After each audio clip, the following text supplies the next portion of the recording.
Unang-una po ang mga senador ay hindi impeachable. Pero dapat meron pananagutan.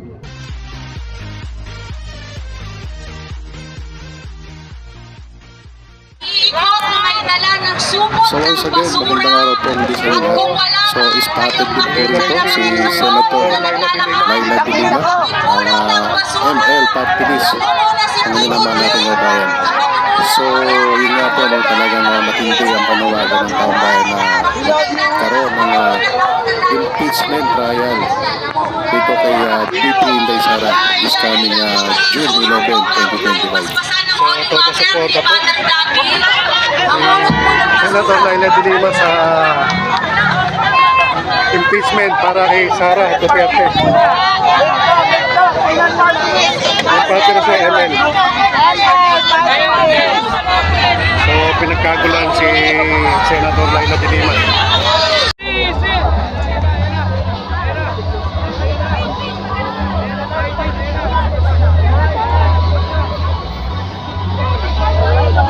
So patuloy na lumalaban, no, si Senator Laila de Lima.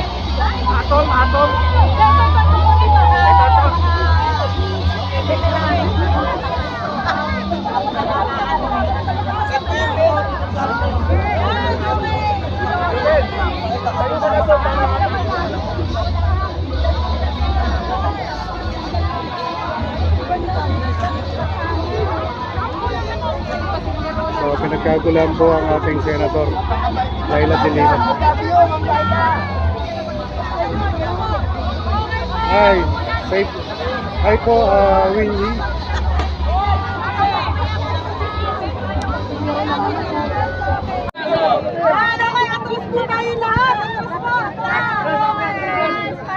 Atrasan pa para kita si ate. Kompres lang. Hindi po tayo. 1, 2, 3. Tama pa. 1, 2, 3. Okay po, maraming salamat. Kami naman dito. Minang dito naman. Kami naman dito, kami.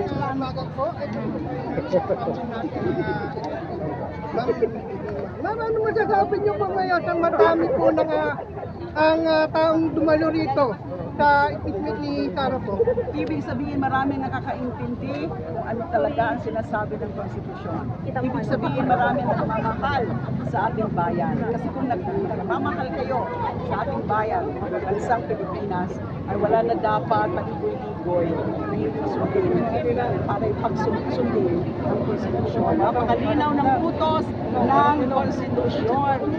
Walang ibang option ng Senado dahil nasa kanila na yung articles of impeachment, kundi mag-ipis, tingnan ng ebidensya. So ibig sabihin maraming tao na yan ang pananaw. Maraming tao ang nakakakilala kung ano ang tama. Huwag na kasing pinipilit yung mga baluktok. Salamat po, ma'am. So yun yung isa sa mga ambos interview kay Senator Laila de Lima, mga minamahal nating kababayan. Grabe.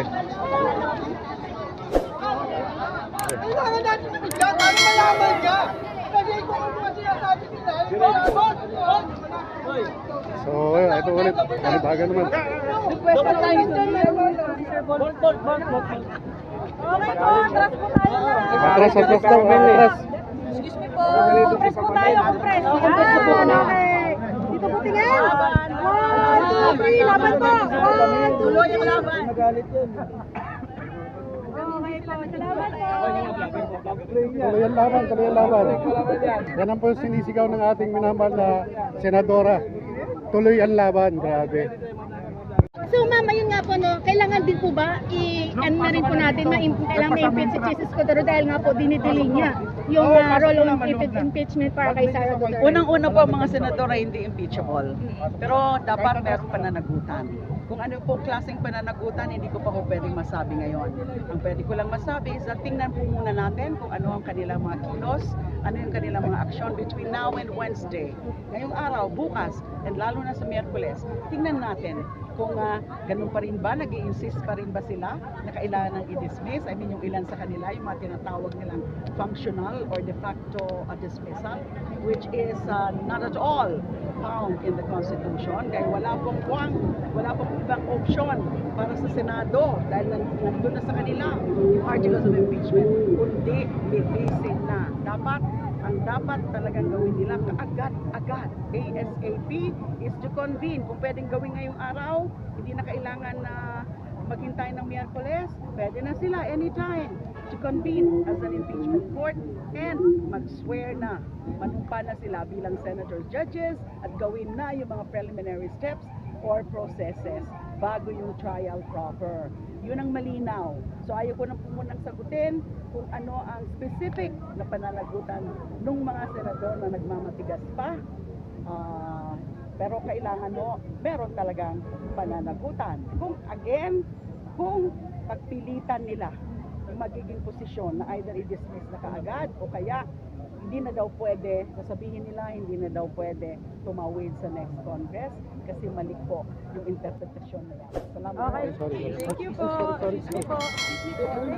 Yan. Sa lamis ng nadaanan si Senator. Ngayon, hahanap tayo ng So yun na nga, mga minamalating kabayan, napakaganda ng mga sagot ni Senator Laila de Lima.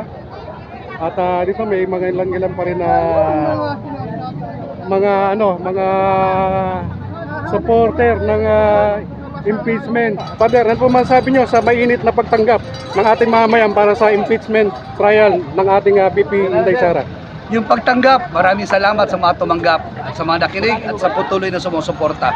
Sa mga nagtutumpi-tumpi, huwag niyo pong kalimutan, hinalal kayo ng taong bayan. Pinagkatiwalaan kayo ng taong bayan. Huwag niyo antayan, o huwag niyo antayin na taong bayan din ang humusga sa inyo. Gawin niyo ang tungkulin, try and decide. Maglitis at magdesisyon. Gamitin ang konsensyang tama at tuwid.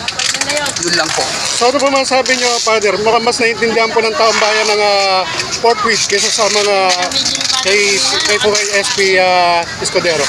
Tingin ko, naiintindihan naman nila yun eh.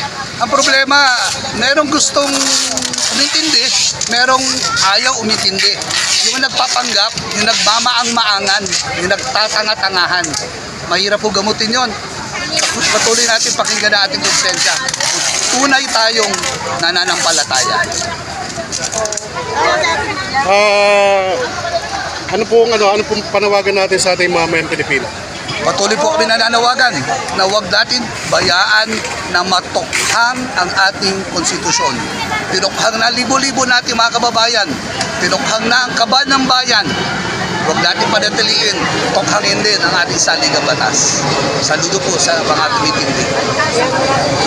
Maraming salamat po, Father. Salamat din po sa inyo. Thank you po. Mabuhay po. Salamat po. Ano po pala name nila, Father? Father Flavi L. Villanueva, SVD. Ayun, grabe. Salamat po. Napakaganda ng sinabi ni Father, grabe.